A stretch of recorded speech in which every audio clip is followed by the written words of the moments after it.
Assalamualaikum dan selamat sejahtera. Bersama saya Siti Sapina Haji Hussein bersiaran dari Majlis Sukan Negara Bukit Jalil untuk Buletin MSN. Kita mulakan buletin dengan rangkuman aktiviti sepanjang minggu. Jom saksikan.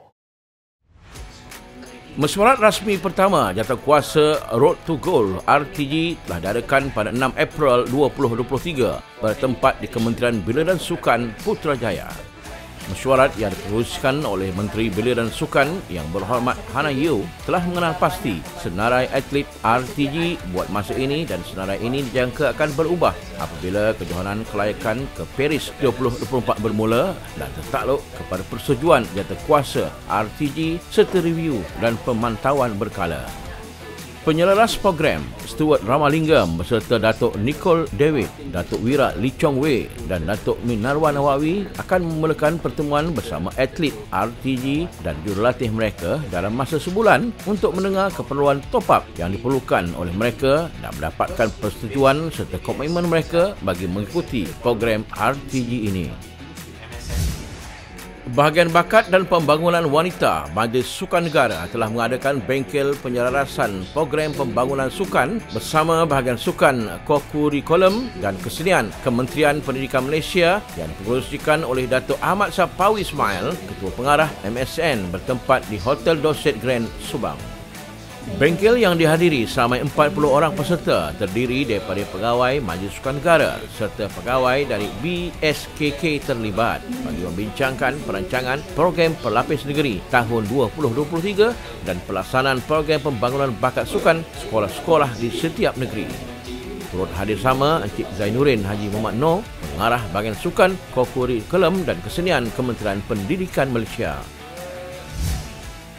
Sesi perbincangan pengelolaan Tamasya Sukma Sarawak 2024 di antara Majlis Sukan Negara bersama Kementerian Belia, Sukan dan Pembangunan Keusahawanan Negeri Sarawak telah berlangsung di Pusat Kecemerlangan Akuatik Kuching, Sarawak.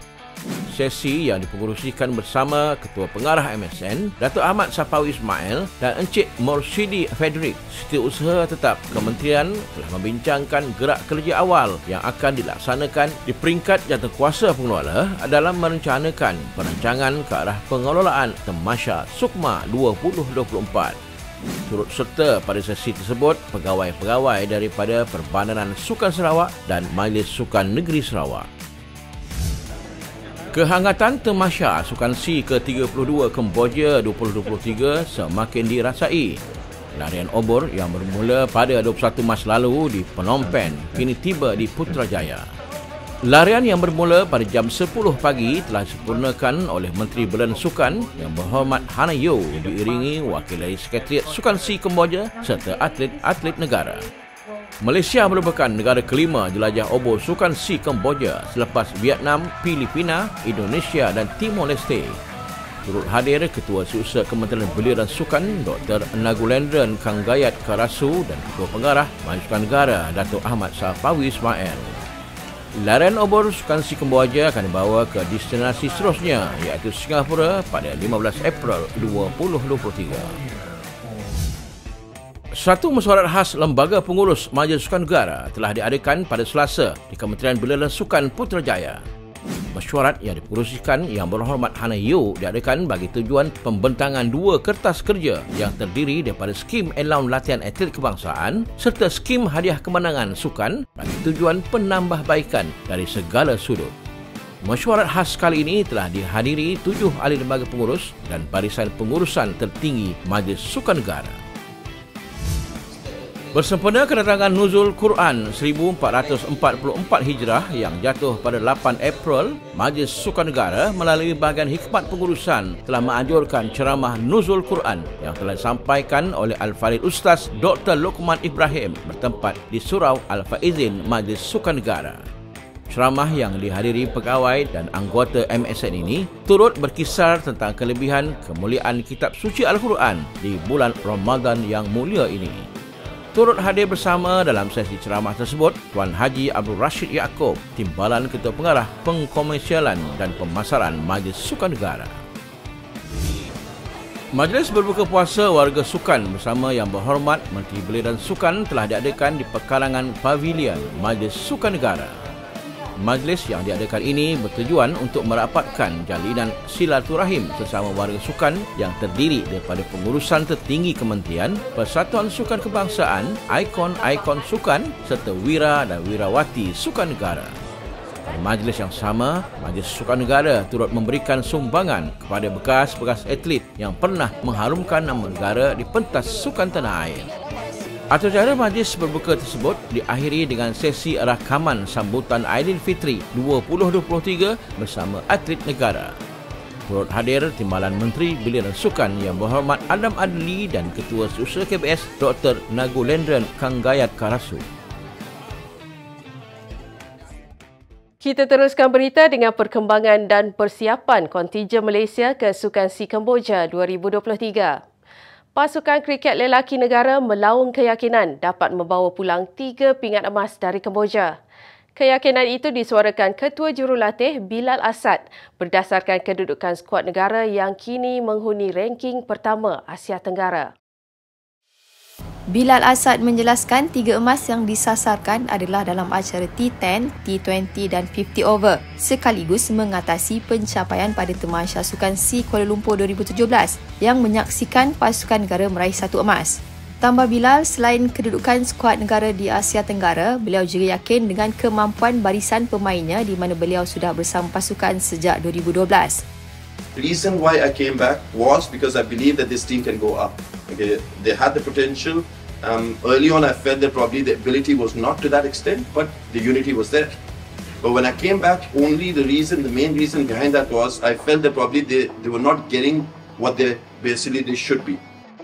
Bagi Ketua Pasukan Ahmad Faiz Muhammad Noor, gandingan pemain berpengalaman dan pemain muda yang dahagakan kejayaan menjadi tonik terbaik dalam misi membawa pulang 3 emas. Walau bagaimanapun, pemain kelahiran Sungai Petani Kedah itu enggan memandang rendah kemampuan lawan dan menyifatkan Singapura selaku pencabar utama pasukan negara di Kemboja nanti. Seperti yang saya cakap, perjuangan yang tahap tinggi itu terlalu banyak. Jadi bila sampai ke SEA Games ni, kita tak nak ambil mudah, tapi confidence level tu ada. Tapi biasalah dalam mana sukan pun kita ada expectation. So akan ada gemuruh, akan ada kata apa up and down dalam masa perlawanan, tapi saya sangat yakin sebagai ketua pasukan saya punya rakan-rakan akan buat yang terbaik sebab SEA Games is a good platform untuk setiap pemain lah. Pada edisi 2017, skuad kriket lelaki kebangsaan meraih emas acara 50 over dan pingat perak acara T20 selepas tewas kepada Singapura. Kriket tidak dipertandingkan pada 2 tamasya berikutnya iaitu pada 2019 di Filipina dan 2021 di Vietnam. Atlet catur Siang Chi bakal menerima durian runtuh RM50,000 sekiranya berjaya memenangi pingat emas di Kemboja nanti. Itu merupakan janji Persatuan Siang Chi dalam usaha membakar semangat barisan pemain untuk memburu pingat emas pertama di Tamasya Dwi tahunan itu. Persatuan Siang Chi Malaysia menawarkan habuan lumayan buat atletnya yang berjaya merangkul pingat emas Tamasya edisi ke-32 di Kemboja nanti. Pengurus pasukan Sek Kin Wai berkata, kini terpulang kepada barisan atlet untuk mencapai sasaran itu. Ada gold, silver or bronze because we can perform well.